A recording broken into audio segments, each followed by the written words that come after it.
Tuhan bersamamu.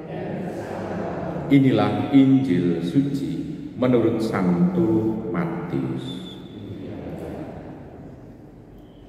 Pada waktu itu Yesus bersabda, "Celakalah kalian, hai ahli-ahli Taurat dan orang-orang Farisi, hai kalian orang-orang munafik, sebab perpuluhan dari selasih, adas, manis, dan cinta kalian bayar, tetapi yang terpenting dalam hukum Taurat kalian abaikan, yaitu keadilan, belas kasih, dan kesetiaan. Yang satu harus dilakukan, tetapi yang lain jangan diabaikan. Hei kalian pemimpin-pemimpin buta, nyamuk kalian tepiskan dari minumanmu, tetapi unta di dalamnya kalian telan. Celakalah kalian, hai ahli-ahli Taurat dan orang-orang Farisi, hai kalian orang-orang munafik, sebab cawan dan pinggan kalian bersihkan sebelah luarnya, tetapi sebelah dalamnya penuh rampasan dan kerakusan. Hai orang-orang Farisi yang buta, bersihkanlah dahulu sebelah dalam cawan itu, maka sebelah luarnya juga akan bersih." Demikianlah sabda Tuhan. Saudari-saudara kasih dalam Tuhan, memang ada sesuatu yang agak membingungkan soal bacaan hari ini. Memang di beberapa tempat itu dituliskan bacaannya untuk hari raya bersangkutan, yakni peringatan Santa Monica, yakni dari kitab Sirak, dan Injilnya bukan Injil Matius ini, tapi Injil Lukas. Sedangkan karena ini peringatan wajib dan bukan pesta, lalu tadi juga lektor pertama itu membacakan bacaan pertamanya dari Tesalonika, maka saya juga mengikutinya karena memang ini adalah peringatan wajib, bacaannya adalah bacaan hari biasa. Maka kalau ada teks yang mengikuti itu, mereka menganggap bahwa yang Santa Monica sebagai hari pestanya, bukan perayaan wajib tapi pesta. Sedangkan kalendarium memang menuliskan bahwa ini sebagai hari raya untuk bersangkutan. Baik, daripada bingung-bingung, nanti kapan-kapan bisa belajar liturgi lagi dengan Romo Triatmoko ya. Karena kemarin kan sudah 2 kali pertemuan dengan Romo Triatmoko, besok lagi bisa belajar bareng lagi. Baik, saudara terkasih dalam Tuhan, bacaan Injil hari ini itu berbicara mengenai sabda celaka. Sabda celaka untuk ahli-ahli Taurat dan orang-orang Farisi yang lebih memperlihatkan aspek-aspek lahiriah dan bukan yang bagian dalam dari rencana Tuhan. Apa yang dilakukan itu orang tidak melihat apa yang ada di dalamnya atau motivasi di dalamnya.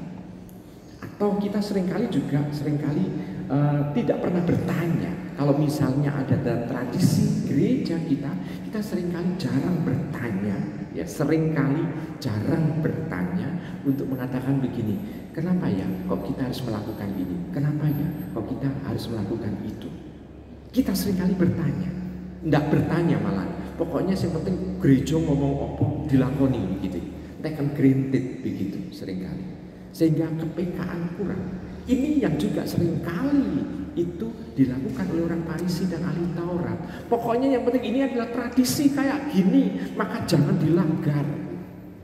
Sehingga seringkali tidak bisa memahami bagian dalam dari suatu aturan dalam kehidupan keagamaan.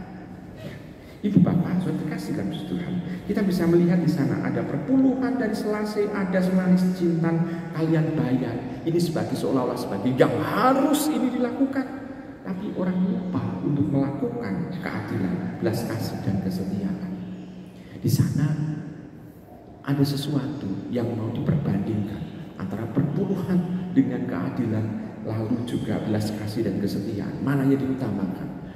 Tuhan Yesus mengutamakan lebih aspek keadilan yang harus dilakukan, belas kasih yang harus dilakukan, dan kesetiaan.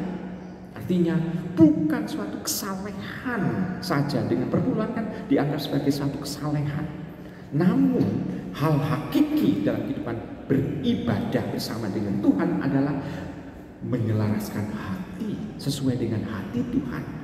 Tuhan yang menginginkan adanya keadilan, Tuhan yang menginginkan adanya belas kasih, Tuhan yang menginginkan adanya kesetiaan. Kalau perpuluhan, Tuhan nggak butuh lagi karena Tuhan sudah maha kaya.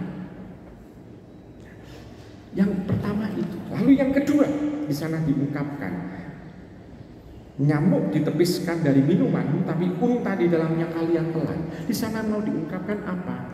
Unta adalah ranking pertama untuk orang Yahudi sebagai makanan yang diharamkan. Jadi bagi orang Yahudi, unta adalah haram, tidak kosher, maksudnya tidak halal. Makanan yang bisa dimakan kan kosher, jadi tidak kosher.